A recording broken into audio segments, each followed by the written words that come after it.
James Cameron की Avatar fire and ash movie release होने ही वाली है। और अगर आप इसके प्रीवियस मूवी या इसकी हिस्ट्री के बारे में कुछ नहीं जानते तो आप एकदम सही जगह आए हैं। और दोस्तों, क्या हाल चाल। अवतार फायर एंड ऐश इस मूवी को देखने से पहले आप इस रिकैप को देख लीजिए ताकि आपको मूवी को देखने का एक्सपीरियंस और भी अच्छा महसूस हो। अब हम चलते हैं एकदम शुरू में, जहां 2009 में अवतार की पहली मूवी आई थी। तब से अब तक कितना कुछ बदल गया सोचिए। जहां 2009 में इसने आती तहलका मचा दिया था इतने अच्छे और इतने डिफरेंट कॉन्सेप्ट के साथ।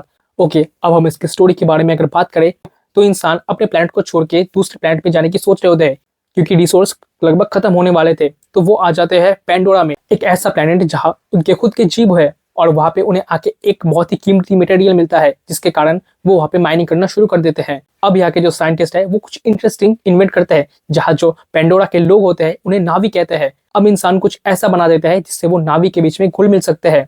एक ऐसा डिवाइस वो क्रिएट करते हैं जिसके अंदर बैठ के वो एक नावी बॉडी को कंट्रोल कर पाते हैं, जिसके माध्यम से वो पेंडोरा प्लैनेट की तमाम जानकारियां हासिल कर पाते हैं। अब हम हमारे मेन कैरेक्टर जेक के बारे में बात कर लेते हैं। जेक का भाई इसी कंपनी में एक साइंटिस्ट होता है। वो अवतार प्रोग्राम के लिए सिलेक्टेड था, लेकिन एक हादसे में उसकी मौत हो जाती है और उसके बदले में उसके भाई को वो प्रोग्राम मिल जाता है क्योंकि उन दोनों का डीएनए सेम था। और ये जो आर्टिफिशियली नावी बनाए गए थे उनका डीएनए उसके जो होस्ट है उसके डीएनए से मैच होना चाहिए, तभी वो उसे कंट्रोल कर पाएगा। इसी कारण से जेक को ये मौका मिल गया।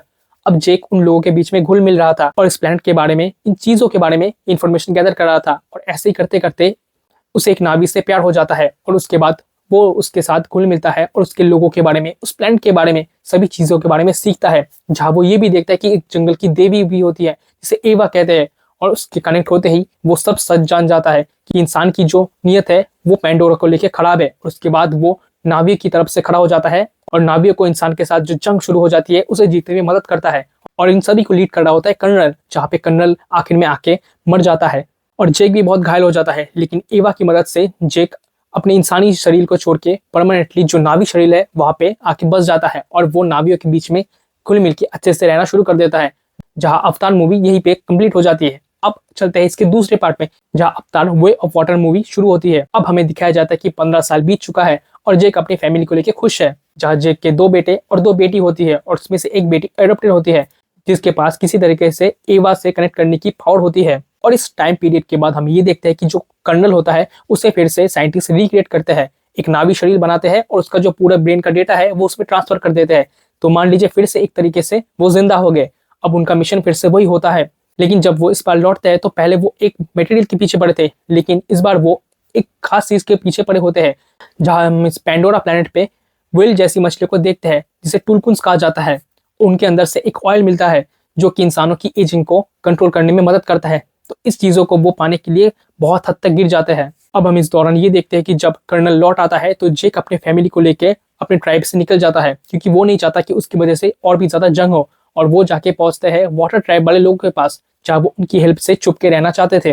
लेकिन स्टोरी में ये देखने को मिलता है कि जो इंसान है वो टुलकुन्स के पीछे पड़े हैं और जो जेक है वो वाटर ट्राइब के लोग के पास ही आते हैं। और जो वाटर ट्राइब के जो लोग हैं वो टुलकुन्स को काफी पवित्र मानते हैं और उनमें से एक होता है पायकान, जिसे कि उसके क्लैन से निकाल दिया जाता है। अब जो जेक का छोटा बेटा होता है उसके साथ पायकान की दोस्ती हो जाती है और धीरे धीरे जो सच है वो सामने आ जाता है। और उसके बाद हमें एक जंग देखने को मिलती है जहाँ इस बार जो ये जंग होता है इस बार जेक की फैमिली भी इन्वॉल्व हो जाती है और वाटर ट्राइब के जो लोग हैं उसके साथ मिलकर जेक इस जंग को जीत भी जाता है। लेकिन इस जंग में जो उसका बड़ा बेटा है वो मर जाता है। अब एक एक्स्ट्रा पॉइंट, जो कर्नल होता है उसका एक बेटा होता है जो कि इसी प्लेनेट पे छूट जाता है और उसके बाद धीरे धीरे वो बड़ा होता है और जेक की फैमिली के साथ ही रहना शुरू कर देता है। अब इसे हम काइंड ऑफ ग्रे कैरेक्टर मान के चलते हैं कि ये जो है वो जेक की फैमिली को सपोर्ट तो करता है, लेकिन जो उसके दिल में अपने पिता के लिए प्यार है जो कि कर्नल है वो भी बरकरार है। अब फायर एंड ऐश मूवी में वो क्या करता है ये देखना डेफिनेटली इंटरेस्टिंग होगा। तो दैट्स इट गाइस, दोनों जो मूवी है उसके स्टोरी को मैंने आपको आसान तरीके से एक्सप्लेन करके बता दिया है जिससे कि आपको फायर एंड ऐश देखने में तकलीफ ना हो। वीडियो अगर अच्छा लगा हो तो लाइक कर देना, चैनल में अगर पहली बार तो सब्सक्राइब कर देना। मैं आपसे मिलता हूँ किसी और वीडियो में।